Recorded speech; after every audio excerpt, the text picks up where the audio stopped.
ಕಲ್ಪಾಸ್ ಚಾನಲ್ಗೆ ಎಲ್ಲರಿಗೂ ಸ್ವಾಗತ. ಇವತ್ತು ನಾನು ಕಡಲೆ ಬೀಜದಿಂದ ಒಳ್ಳೆ ಗ್ರೇವಿ ಮಾಡ್ತಾಯಿದ್ದೀನಿ. ತುಂಬ ಟೇಸ್ಟಿಯಾಗಿರುತ್ತೆ. ಒಳ್ಳೆ ರೆಸ್ಟೋರೆಂಟ್ ಸ್ಟೈಲ್ನಲ್ಲಿ ಮಾಡ್ತಾಯಿದ್ದೀನಿ. ಯಾವ ರೀತಿ ಅಂತ ನೋಡ್ಕೊಳ್ಳೋಣ ಬನ್ನಿ. ಮೊದಲು ನಾನು ಕಡಲೆ ಬೀಜನ 5ರಿಂದ 6 ಗಂಟೆಗಳ ಕಾಲ ನೆನೆಸಿದ್ದೀನಿ. 1 ಕಪ್ ಕಡಲೆ ಬೀಜ ಹಾಕ್ಕೊಳ್ತಾ ಇದ್ದೀನಿ. ಅದ್ರ ಜೊತೆಗೇ ನಾನೀಗ ಮಸಾಲ ಪದಾರ್ಥಗಳೆಲ್ಲ ಇಟ್ಕೊಳ್ತಾ ಇದ್ದೀನಿ. ನೋಡಿ, 2 ಟೊಮೆಟೊ ಇಟ್ಕೊಂಡಿದ್ದೀನಿ, ಮಧ್ಯದಲ್ಲಿ ಕಟ್ ಮಾಡ್ಕೊಂಡಿದ್ದೀನಿ. ನೋಡಿ, ಈ ರೀತಿಯಾಗಿ ಒಳಗೇನಾದರೂ ಅಕಸ್ಮಾತ್ ಕೆಟ್ಟೋಗಿದ್ರೂ ನಮಗೆ ಗೊತ್ತಾಗುತ್ತೆ. ಟೊಮೆಟೊದ್ದು ಮೇಲ್ಗಡೆ ಭಾಗ ಈ ರೀತಿ ತೆಗೆದಿದ್ದೀನಿ. ಇದು ಆರೋಗ್ಯಕ್ಕೆ ಒಳ್ಳೆಯದಲ್ಲ, ಆದ್ದರಿಂದ ತೆಗೆದಿದ್ದೀನಿ. ಅದರ ಜೊತೆಗೆ 2 ಹಸಿರು ಮೆಣಸಿನಕಾಯಿ, ಅರ್ಧ ಇಂಚು ಶುಂಠಿ, 6 ಎಸಳು ಬೆಳ್ಳುಳ್ಳಿ ಹಾಕ್ಕೊಳ್ತಾ ಇದ್ದೀನಿ ನೋಡಿ, ಹಾಗೂ 1 ಈರುಳ್ಳಿ. ಇದಿಷ್ಟನ್ನು ಹಾಕ್ಕೊಂಡು ಇದಕ್ಕೆ ನೀರು ಹಾಕ್ಕೊಳ್ತೀನಿ.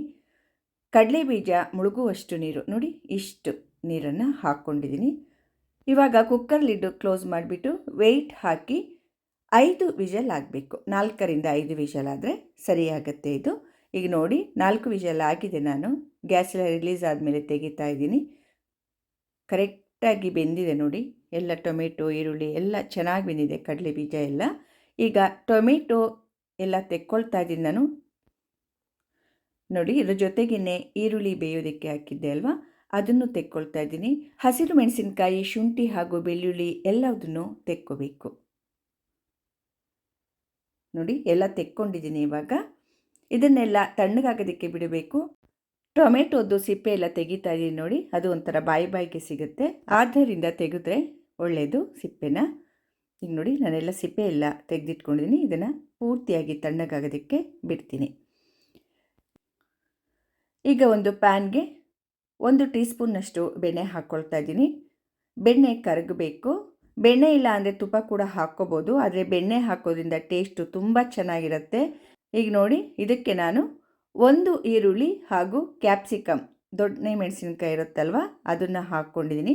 1 ದೊಣ್ಣೆ ಮೆಣಸಿನ್ಕಾಯಿ ಕೂಡ ಒಂದನ್ನು ಈ ರೀತಿ ಅಗಲವಾಗಿ ನೋಡಿ, 2 ಅಗಲವಾಗಿ ಕಟ್ ಮಾಡಿ ಹಾಕ್ಕೊಂಡಿದ್ದೀನಿ. ನೋಡೋದಕ್ಕೆ ಚೆನ್ನಾಗಿರುತ್ತೆ.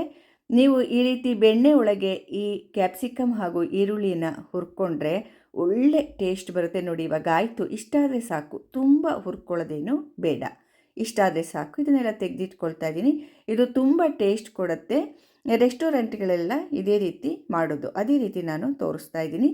ಇವಾಗ ಒಂದು ಮಿಕ್ಸಿ ಜಾರಿಗೆ ನಾನು ಬೇಯಿಸ್ಕೊಂಡಿದ್ನಲ್ವ ಕಡಲೆ ಬೀಜದ ಜೊತೆ, ಅದನ್ನೆಲ್ಲ ಹಾಕ್ಕೊಳ್ತಾ ಇದ್ದೀನಿ. ಟೊಮೆಟೊ, ಈರುಳ್ಳಿ, ಶುಂಠಿ, ಬೆಳ್ಳುಳ್ಳಿ ಹಾಗೂ ಮೆಣಸಿನ್ಕಾಯಿ ನುಣ್ಣಗೆ ಇದನ್ನು ರುಬ್ಕೊಂಡಿದ್ದೀನಿ. ನೋಡಿ, ಈ ಥರ ನುಣ್ಣಗೆ ರುಬ್ಕೋಬೇಕು. ನಾನು ಯಾವುದು ಪ್ಯಾನಲ್ಲಿ ಈರುಳ್ಳಿ ಹಾಗೂ ಕ್ಯಾಪ್ಸಿಕಮ್ ಬಾಡಿಸ್ಕೊಂಡೋ ಅದೇ ಪ್ಯಾನ್ಗೆ 2 ಟೇಬಲ್ ಸ್ಪೂನಿನಷ್ಟು ಎಣ್ಣೆ ಹಾಕ್ಕೊಂಡಿದ್ದೀನಿ. ಅರ್ಧ ಟೀ ಸ್ಪೂನ್ ಸಾಸಿವೆ ಹಾಕ್ಕೊಂಡು ಅದು ಸಿಡಿಬೇಕು ಚೆನ್ನಾಗಿ. ಸಿಡಿದ ನಂತರ ಕಡಲೆ ಹಿಟ್ಟನ್ನು ಹಾಕ್ಕೊಳ್ತಾ ಇದ್ದೀನಿ. 2 ಟೀ ಸ್ಪೂನ್ನಷ್ಟು.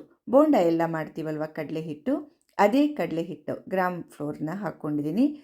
ಇದನ್ನು ಹುರ್ಕೋಬೇಕು. ಇದರ ಹಸಿ ವಾಸನೆ ಹೋಗುವವರೆಗೆ ಹುರ್ಕೋಬೇಕು. ತುಂಬ ಟೇಸ್ಟ್ ಕೊಡುತ್ತೆ ಈ ರೀತಿ ಮಾಡೋದು, ಹಾಗೂ ಗ್ರೇವಿ ತೆಳುವಾಗೋದಿಲ್ಲ, ಗಟ್ಟಿ ಬರುತ್ತೆ. ಆದ್ದರಿಂದ ನಾನು ಇದನ್ನು ಹಾಕ್ಕೊಂಡಿದ್ದೀನಿ. ಈ ರೀತಿ ಸ್ವಲ್ಪ ಹೊತ್ತು ಲೋ ಫ್ಲೇಮ್ ಮಾಡಿ ಹುರ್ಕೊಳ್ಳಿ, ಹೈ ಫ್ಲೇಮ್ನಲ್ಲಿ ಹುರ್ಕೋಬೇಡಿ. ಹೈ ಫ್ಲೇಮ್ ಆದರೆ ಸಿದೋಗಿಬಿಡತ್ತೆ. ಇದು ಸ್ವಲ್ಪ ಹೊತ್ತು ಈ ರೀತಿ ಹುರ್ಕೊಂಡ್ಮೇಲೆ ಇದಕ್ಕೆ ಪುಡಿಗಳನ್ನ ಹಾಕ್ಕೊಳ್ತಾ ಇದ್ದೀನಿ.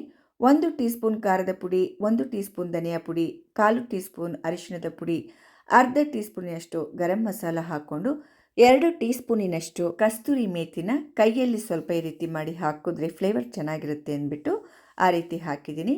ಈಗ ಮತ್ತೆ ಎಲ್ಲ ಕ್ಲೀನಾಗಿ ನೋಡಿ ಈ ಥರ ಫ್ರೈ ಮಾಡ್ಕೋಬೇಕು. ಪುಡಿಗಳದೆಲ್ಲ ಹಸಿ ವಾಸನೆ ಹೋಗಬೇಕಲ್ವ, ಚೆನ್ನಾಗಿ ಫ್ರೈ ಮಾಡ್ಕೋಬೇಕು. ಟೇಸ್ಟ್ ಮಾತ್ರ ಖಂಡಿತವಾಗಿ ಚೆನ್ನಾಗಿರುತ್ತೆ. ನಿಮಗೆ ನೋಡ್ತಾನೆ ಇದು ಡಿಫ್ರೆಂಟ್ ಅನಿಸ್ತಾ ಇದೆ ಅಂದ್ಕೊಂಡಿದ್ದೀನಿ. ನೋಡಿ, ಈ ರೀತಿಯಾಗಿ ಒಂದು 2 ನಿಮಿಷನಾದರೂ ಮೀಡಿಯಮ್ ಫ್ಲೇಮ್ನಲ್ಲಿ ಹುರ್ಕೊಳ್ಳಿ.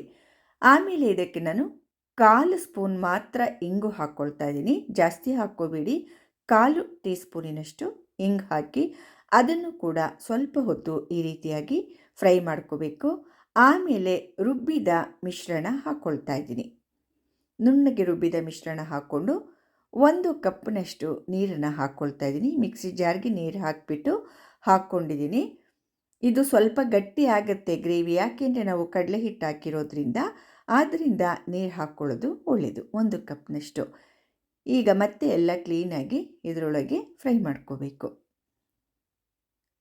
ರುಬ್ಬಿದ ಖಾರ ಎಲ್ಲ ಹಾಕಿದ್ದೀವಿ ಅಲ್ವಾ ಮಸಾಲ, ಆದ್ದರಿಂದ ಮತ್ತೆ ಒಂದು ಸ್ವಲ್ಪ ಹೊತ್ತು ಈ ರೀತಿಯಾಗಿ ಫ್ರೈ ಮಾಡ್ಕೊಳ್ತಾ ಇದ್ದೀನಿ. ನೋಡಿ ಇಷ್ಟು ತೆಳು ಇರಲಿ ಗ್ರೇವಿ, ತುಂಬ ಗಟ್ಟಿ ಮಾಡ್ಕೋಬೇಡಿ. ಗಟ್ಟಿ ಆದರೆ ಸ್ವಲ್ಪ ನೀರು ಹಾಕ್ಕೊಂಡು ಮತ್ತೆ ನೀವು ತೆಳು ಮಾಡ್ಕೋಬೋದು. ಈಗ ಬೇಯಿಸಿದ ಕಡಲೆ ಬೀಜ ಹಾಕ್ಕೊಂಡಿದ್ದೀನಿ, ನೀರಿನ ಸಮೇತ ಹಾಕಿದ್ದೀನಿ. ಅದನ್ನು ನೋಡಿ ಎಲ್ಲ ಕ್ಲೀನಾಗಿ ಇವಾಗ ಮಿಕ್ಸ್ ಮಾಡಬೇಕು. ಕರೆಕ್ಟಾಗಿದೆ ನೋಡಿ ಕನ್ಸಿಸ್ಟೆನ್ಸಿ. ಇದು ತಣ್ಣಗಾದ ಮೇಲೆ ಇನ್ನೂ ಸ್ವಲ್ಪ ಗಟ್ಟಿ ಆಗುತ್ತೆ. ಇದಕ್ಕೆ ಇವಾಗ ಉಪ್ಪು ಹಾಕ್ಕೊಂಡೆ. ನಾನು ಒಂದು ಅರ್ಧಕ್ಕಿಂತ ಸ್ವಲ್ಪ ಜಾಸ್ತಿ ಉಪ್ಪು ಹಾಕ್ಕೊಂಡಿದ್ದೀನಿ. ಉಪ್ಪು ಜಾಸ್ತಿ ಹಿಡಿಯೋದಿಲ್ಲ, ನೋಡಿಬಿಟ್ಟು ಹಾಕ್ಕೊಳ್ಳಿ. ಒಂದು ಸ್ಪೂನ್ ಎಲ್ಲ ತುಂಬಿಟ್ಟು ಹಾಕೋದು ಆ ರೀತಿ ಎಲ್ಲ ಮಾಡಬೇಡಿ. ಅರ್ಧ ಸ್ಪೂನ್ ಹಾಕ್ಕೊಳ್ಳಿ. ಬೇಕು ಅಂದರೆ ಇನ್ನೊಂದು ಸ್ವಲ್ಪ 1/4 ಸ್ಪೂನಿಗಿನ ಕಡಿಮೆ ಇನ್ನೂ ಸ್ವಲ್ಪ ಹಾಕ್ಕೊಳ್ಳಿ. ನಾನು ಮಾಡ್ತಿರೋ ಮೆಜರ್ಮೆಂಟಿಗೆ ಕರೆಕ್ಟ್ ಆಗುತ್ತೆ. ಹುರ್ಕೊಂಡಂತಹ ಕ್ಯಾಪ್ಸಿಕಮ್ ಹಾಗೂ ಈರುಳ್ಳಿ, ಕೊತ್ತಂಬರಿ ಸೊಪ್ಪು ಸ್ವಲ್ಪ ಹಾಕ್ಕೊಳ್ತಾ ಇದ್ದೀನಿ ನೋಡಿ. ಮತ್ತೆ ಎಲ್ಲ ಕ್ಲೀನಾಗಿ ಮಿಕ್ಸ್ ಮಾಡ್ಕೊಳ್ತಾ ಇದ್ದೀನಿ. ಘಮ್ ಅಂತ ಸುವಾಸನೆ ಬರ್ತಾ ಇದೆ. ಒಳ್ಳೆ ಹೋಟೆಲಲ್ಲಿ ಕೂತಿದ್ದೀವೇನೋ ಅನ್ನೋ ಅಷ್ಟು ಒಂಥರ ಖುಷಿ ಆಗ್ತಿದೆ. ಯಾವುದೇ ಅಡುಗೆ ಆಗಲಿ ಖುಷಿಯಿಂದ ಟೇಸ್ಟಿಯಾಗಿ ಮಾಡಿದಾಗ ತುಂಬ ಖುಷಿಯಾಗುತ್ತೆ ಅಲ್ವಾ? ನಮಗೆ ಹಾಗೂ ಮನೆಯವ್ರಿಗೆ ಎಲ್ಲರಿಗೂ ಖುಷಿಯಾಗುತ್ತೆ. ಈಗ ನೋಡಿ ಲೋ ಫ್ಲೇಮ್ ಮಾಡಿ ಇದನ್ನು ಒಂದು 3ರಿಂದ 4 ನಿಮಿಷಗಳ ಕಾಲ ಹೀಗೆ ಇಡಬೇಕು ಸಿಮ್ನಲ್ಲಿ. ನೋಡಿ 4 ನಿಮಿಷ ಆಗಿದೆ, ಮುಚ್ಚಳ ತೆಗೆದಿದ್ದೀನಿ. ಕರೆಕ್ಟಾಗಿದೆ, ಎಷ್ಟು ಚೆನ್ನಾಗಿ ಕಾಣಿಸ್ತಿದೆ ನೋಡಿ. ಎಣ್ಣೆ ಎಲ್ಲ ಮೇಲೆ ಬಿಟ್ಕೊಂಡಿದೆ.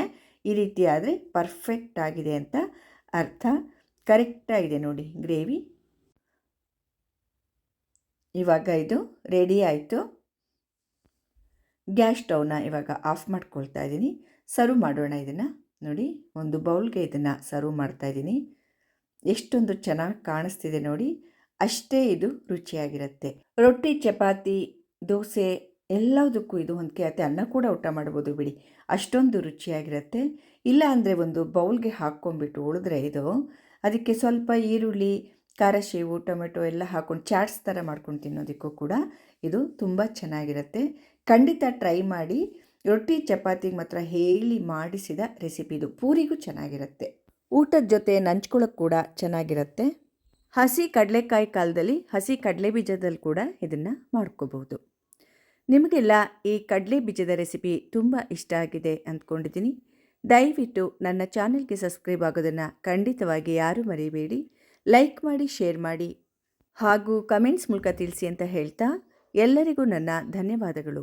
ಮುಂದಿನ ರೆಸಿಪಿಯೊಂದಿಗೆ ಮತ್ತೆ ಸಿಗ್ತೇನೆ. ನಮಸ್ಕಾರ.